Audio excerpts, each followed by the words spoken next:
Saudara-saudariku yang terkasih, hari ini Rabu 21 September 2022. Saya Romo Siga dari Paroki Santo Stefanus, Surabaya. Dalam nama Bapa dan Putra dan Roh Kudus, amin. Gereja Katolik merayakan pesta Santo Matius, seorang rasul sekaligus ia seorang pengarang Injil.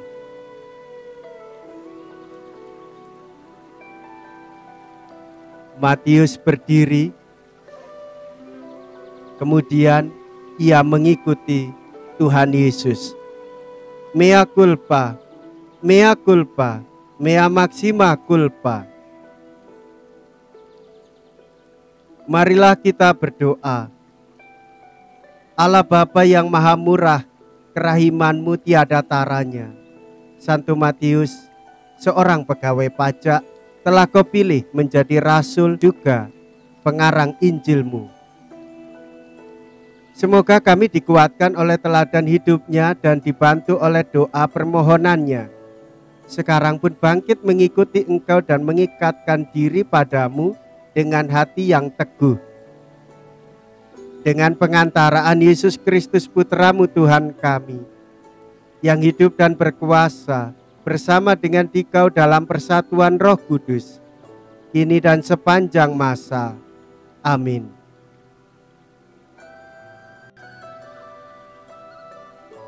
Tuhan bersamamu dan bersama rohmu. Inilah Injil suci menurut Matius. Dimuliakanlah Tuhan. Matius bab 9 ayat 9 sampai dengan ayat 13. Pada suatu hari, Yesus melihat seorang yang bernama Matius duduk di rumah cukai. Yesus berkata kepadanya, "Ikutlah aku." Maka berdirilah Matius lalu mengikuti dia. Kemudian ketika Yesus makan di rumah Matius, datanglah banyak pemungut cukai dan orang berdosa makan bersama-sama dengan dia dan murid-muridnya.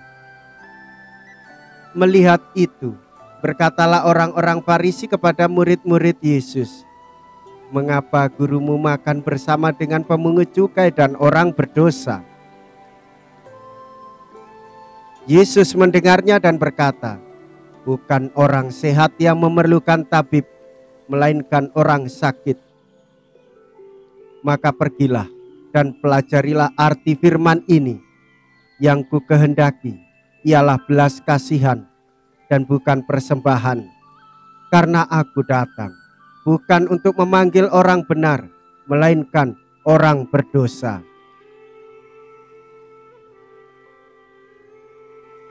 Demikianlah sabda Tuhan. Terpujilah Kristus.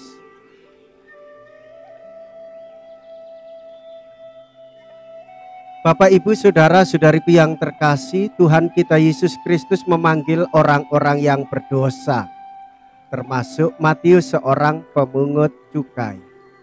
Demikian pula kita dipanggil oleh Tuhan Yesus menuju keselamatan yang bersumber daripadanya.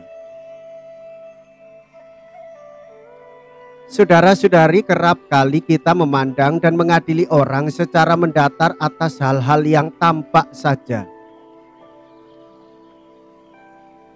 Demikianlah Matius dalam pandangan orang waktu itu. Adalah seorang pengkhianat bangsa, seorang kaki tangan penjajah. Matius menarik pajak untuk kepentingan Roma. Yesus menyingkirkan prasangka-prasangka itu. Ia memilih Matius sebagai salah seorang rasulnya. Panggilan itu ditanggapi Matius seketika. Ia bangkit dan mengikuti Yesus serta menjadi seorang murid yang baik. Kesan-kesannya mengenai pribadi dan ajaran gurunya dikumpulkannya dalam Injil. Ia mau memperlihatkan bahwa nubuat-nubuat perjanjian lama telah terlaksana pada diri Yesus.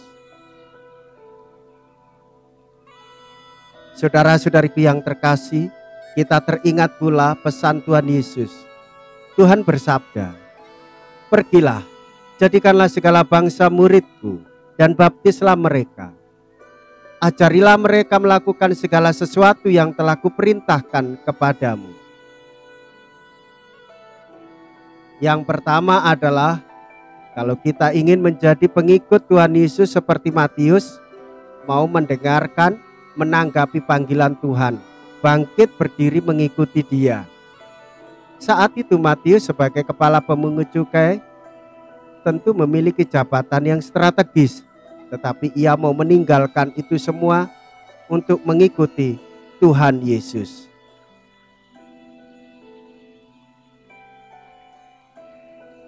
Marilah kita berdoa. Allah Bapa, sumber sukacita kami, Santo Matius amat gembira menerima Yesus putramu sebagai tamu di rumahnya. Kini kami kau jamu dan engkau berada di tengah kami. Kami bersyukur kepadamu karena putramu datang bukan untuk memanggil orang saleh, melainkan orang berdosa supaya selamat. Sebab Dialah Tuhan dan pengantara kami. Amin. Tuhan beserta kita, sekarang dan selama-lamanya. Semoga Allah yang Maha Kuasa memberkati saudara sekalian, Bapa dan Putra dan Roh Kudus. Amin. Saudara-saudariku yang terkasih, pergilah, ibadat sabda sudah selesai. Syukur kepada Allah.